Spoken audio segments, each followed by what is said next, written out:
next speaker, continuing in this Baleage theme, is Steve Adsmond. And Steve is a nutritionist from Michigan. And he formulates diets for healthy cows and high quality, high component milk. And keeping costs down, Steve got his BS from Michigan State. And he's going to talk to us about making the most of our Baleage. Well, as you heard, I'm a dairy nutritionist. And I really want to thank the committee for inviting me here to talk with you about making great Baleage. This is a great conference. I've enjoyed being here and hearing many great presentations. And Midwest Forage Conference here in the Dells have done an excellent job. So I commend the committee for doing a great conference. I'm a dairy nutritionist, and so I've done dairy nutrition and have clients in Michigan, Ohio, and Indiana. And I love doing dairy nutrition because we get a report card every day when the milk truck backs up to the milk house. We get a report of components as well as milk quality, and that's what the dairyman gets paid on. And I approach forage quality selfishly as a dairy nutritionist, and the reason is I'll balance the diet and put in, minerals and vitamins, but that's not going to improve milk quality and milk components. It's the forage quality that's going to make that happen. And so that's why I really focus with my clients on forage quality, and that's what we're here today to talk. Thank you. So Baleage rules. Baleage can be better than dry hay or haylage. And you might question that. How can it be better than those? Well, we're going to talk about how Baleage can be better. So I came up with the 5F formula. Now you'll look at up there and see this high-tech math equation, and if some of the techies in the room can figure this out, let me know. But the 5F formula is from field to fermented forage fastest. If you key on that and are a producer of Baleage, and you accomplish this, you will have high quality Baleage, better than haylage or dry hay. How can it be better than dry hay? Because dry hay sits in the field the longest and has the most field losses. So, some of you might say, well, how can Baleage be better than haylage? Well, haylage sits in the field the longest, and not the longest, the dry hay sits in the field the longest. Haylage takes the longest in fermentation. So haylage gets put into a pile, and it's going to take up to 3 weeks to fully ferment. I recommend to my dairy producers that they don't open their haylage piles, unseal them for 3 weeks. That way I'm ensured that fermentation is complete. So when I got ready to do a similar talk last year at the Great Lakes Forage Conference in Michigan, one of my producers, when I told him where I was going and what I was going to be doing, he says, Baleage, that's poor man's haylage, isn't it? And of course I laughed when he said that, because if any of you are producing Baleage, you've got a big investment in the equipment that it takes, and in a wrapper, a double roll wrapper, and other equipment it takes to make great Baleage. So I don't consider that. Plus you have the cost of the wrap. So there's a lot of cost into it, and I would not consider Baleage as poor man's haylage. So the keys to making great Baleage. Be a soil conservationist. I want you all to be a soil conservationist and leave that soil in the field. If you're harvesting dirt, there's an opportunity to change. And in last year's presentation, I had a sample from a really high quality sample that had an ash content of 5.8%. And that is very low, and so I was very impressed by the sample, but it was a client that I had inherited from one of our nutritionists that moved to Idaho. And so this guy showed me a sample. I asked if I could use it in my presentation. And during the presentation, I was asked a question afterwards. Was that hay merged? And I said, I think so.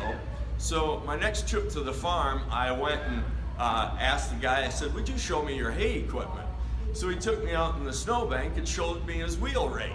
And my jaw dropped to the ground. I couldn't believe it. I'd been on a long mission to get my producers not to use wheel rakes because of the amount of dirt that was brought into the forage. And I said, how in the world do you produce this low ash content baleage using a wheel rake? And he said, well, it's simple. It has to be adjusted correctly. If those wheels are going down the field and they're not parallel with the direction of travel, if they're at an angle, they're going to be throwing dirt into that hay. And so he taught me, and he also taught me that he added extra wheels to his wheel rake in order to get that accomplished, both on the front end and the back end from the way it was originally manufactured. So he taught me a lot about how things can be done different to keep dirt out of forage. So that said, on a forage analysis, you'll see ash. And we'll look at a few forage analysis here during this time. But ash is dirt plus mineral. So the sobering thought for the day, if you add up all of your mineral that is listed on your forage analysis, and I'm talking about the macro minerals of calcium, phosphorus, magnesium, potassium, and sulfur, add those all up and subtract that from the ash content on your forage analysis, and what's left is the dirt that you've harvested, whether it was intentional or not. I know you don't want to harvest dirt, but let's talk about that. What happens in a fermentation when you add dirt? So I'm going to give you 3 fermentation examples. This is the interactive part of the talk. I'm going to list 3 different fermentation examples, and I want you to tell me which one dirt is going to shut down fastest or cause the most damage to. The first example is an ethanol plant. The second example is a cow's rumen. And the third example is a home-brewed batch of beer in the basement. Any guesses? Ethanol plant. I hear ethanol plant. Beer, that's near and dear to our hearts, isn't it? Okay, I've had 2 guesses, the ethanol plant and beer. The bottom line is all fermentations, all 3, all of the above are shut down by the addition of dirt. So, if you're a dairy producer, the best thing in the world you can do to raise your milk production is get rid of the dirt in your ration, no matter how it gets into it. So, one of the things that I noticed was a good article in the January issue of Hay and Forage Grower magazine. John Gozer has an article, The Not So Favorite Things in Forage. And so if you're interested in reading more about that, that's a great thing. You can pick up a copy. It's right out at the booth display out here today. Okay, so now we're going to talk about how baleage rules and what things make up excellent quality baleage. You heard Wayne talk about ideal moisture. We want Goldilocks moisture, not too dry, not too wet, just right, okay? So what is that? Well, it's 44 to 55% dry matter. If you don't think like a nutritionist in dry matter and you think moisture, well, guess what? It's 44 to 55 moisture too, because if it's 55 dry matter, it's 45 moisture and vice versa. Now, a good friend of mine from Michigan, Mike Lowers, runs baleage, and he runs it down quite a bit drier than that. So I want to caution you on, if you're going to err to the drier side. Anything can be wrapped up as baleage right down to dry hay, but the ideal moisture where we can get a quick fermentation retain all the leaves is 44 to 55 dry matter. Next, I want to talk about the Goldilocks maturity. So, Goldilocks maturity, we're going to use our cutting aids that are available. The first thing that comes to mind, well, when it comes to moisture, is use a Coster tester to check the moisture before you go out and make your baleage. A Coster tester is very reliable, and it's very easy to run. You put 100 grams of material into it, dry it down. I recommend an hour, but you can use less than that time as long as you check it once more before you shut it off. And if you put 100 grams of material on there, whatever disappears over that hour is the moisture, and that's gone, and what you scale back, as long as you account for your basket weight, is what the dry matter is. So it's very easy to use. If you're in a hurry to make baleage and you don't have an hour, use half as much. Use 50 grams instead of 100 grams, and you'll get it dried down twice as quick. On cutting aids, use a peak stick. Well, first off, let me show you the easiest. That's a ruler. That's your easiest cutting aid. Dan Undersander came to the Great Lakes Great Lakes Forage Conference and said, 28 inches, cut it. Don't let it get over 28 inches. And that's for straight alfalfa. The peak stick, you heard about it? And by the way, there's forms right out here from the Midwest Forage Association, and you can order yours right out here at the main desk.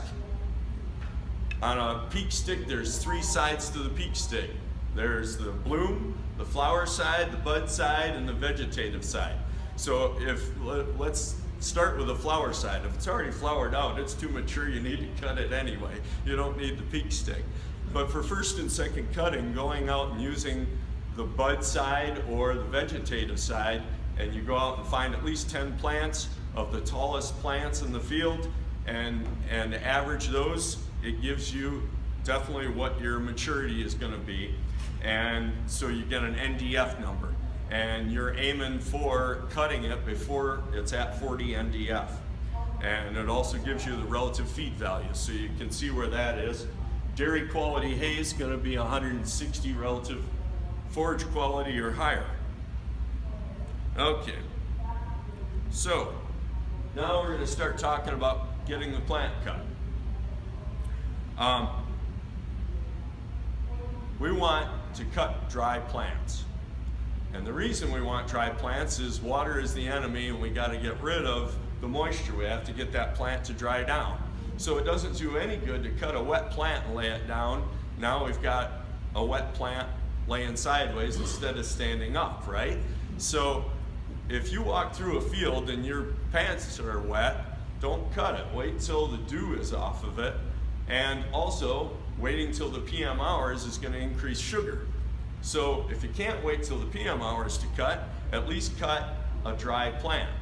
Then lay down that plant without crimping, because it's going to go through respiration faster.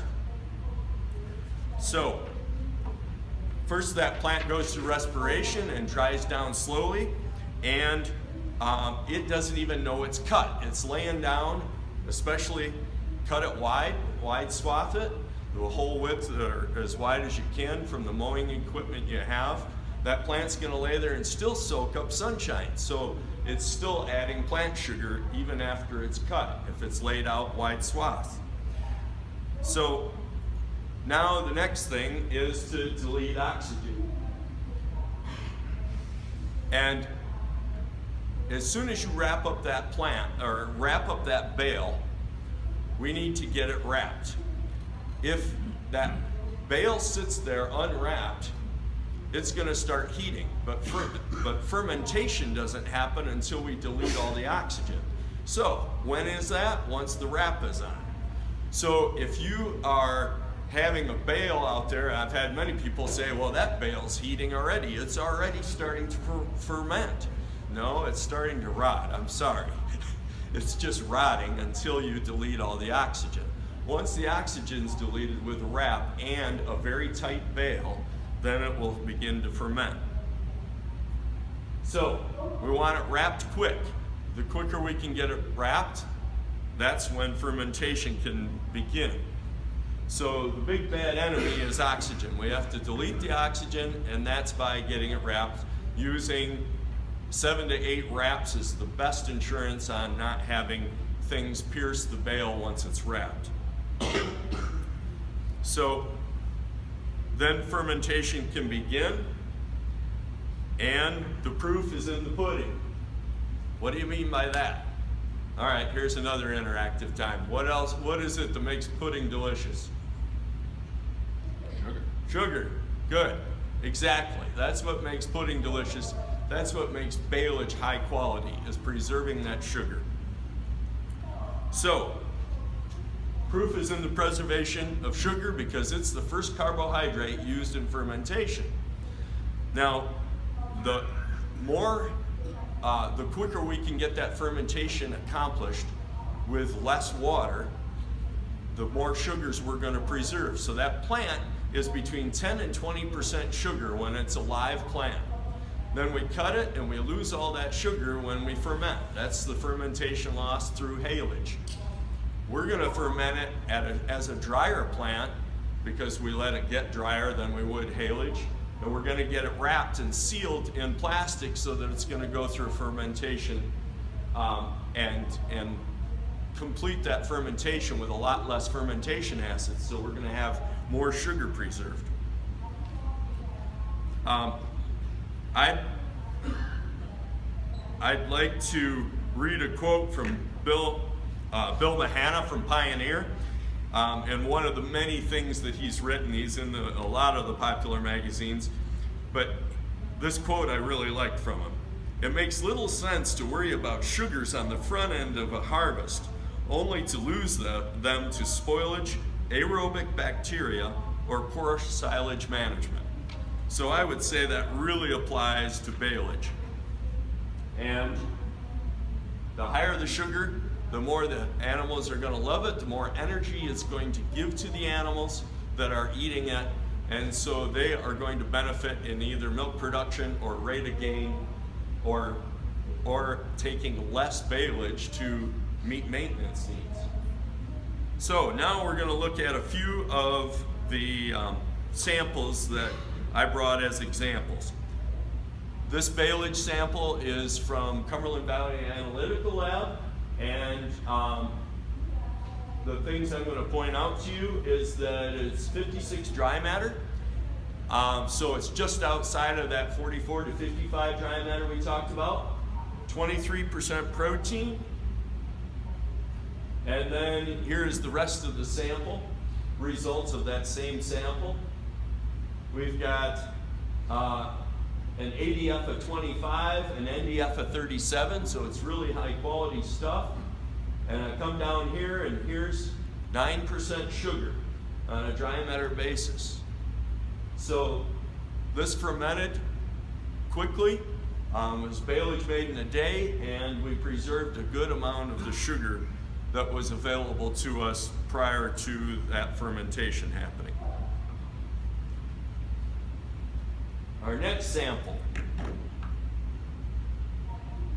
This is first cutting, and it's 57.5 dry matter, so it's close to our range of 44 to 55, but just a little drier than that, which is fine. 21 protein, and here's the ADF at 26, NDF at 32, and 8.7% sugar. So another example of quick fermentation and preserving the sugar. Here's a sample of one of my clients that went to Rock River Lab, and I like Rock River Lab's analysis because they give a 4-year average over on the right-hand column. The far right-hand column is the 4-year average of all the samples that were received by Rock River Lab that have that description of baleage. And then next to that is the 60-day average. So that's how many samples in the last 2 months that came through with that same description. So I want to focus here, up here you see circled 57 dry matter. 20 protein, 31 ADF, 38 NDF. So it's high quality forage. 8% ash. So they did a good job of keeping the dirt out of it. If you add up these minerals, they're going to add up to 5% or less. And so if we have an 8% ash, well then that means that we harvested 3% dirt. Well, that's very good. But take a look for me over here. The 4-year average is 9.9% ash. So that means 10% of what we harvested, if at the most it's 5% dirt, that means if it's at the most 5% mineral, then it's 5% dirt. Here's the last 60 days, 11% ash. We're not getting better, folks. We're harvesting more dirt than we used to. And that comes from cutting, it comes from laying down plants onto loose soil, things like that. I would recommend making sure, this often happens in new seedings. Make sure when you do a new seeding, you've got that ground packed, because otherwise, the first time you cut it, you'll be sucking up a lot more dirt. Here's the sugar on this sample, 9% sugar. It's got a lactic acid of 0.56 and an acetic acid of 0.11. So it had very low fermentation acids used up to preserve this, but the pH here is below 5, it's 4.9. That's our goal. We need to get the pH down at least to 5 or below to have a stable fermentation that's not going to be compromised by bad bacteria growing. And here's the relative feed value at 159. So that is a really high quality forage that I can make a lot of milk from. And so I think the keys are reducing the amount of dirt in baleage, getting it wrapped quickly and fermented well. And I'm going to go over some of the old goals that we had for high quality forage. The old goals were the 20-30-40 rule. And that means 20 protein, less than 30 ADF, and 40 or less NDF to make high quality forage. And for baleage to be ruling, we want also the addition of new rules, having the sugar as high as we can make it, and having the ash as low as we can make it, and having the Goldilocks moisture and the Goldilocks maturity so that it's high quality forage. So with that, if you noticed, I had red and white on all my slides for, the Badgers in the room and where we are here in Wisconsin, but I'm from the Spartan country, so go green, go white. I'd like to show you one other thing and invite you to the Great Lakes Forage Conference that is March 1st in St. John's, Michigan.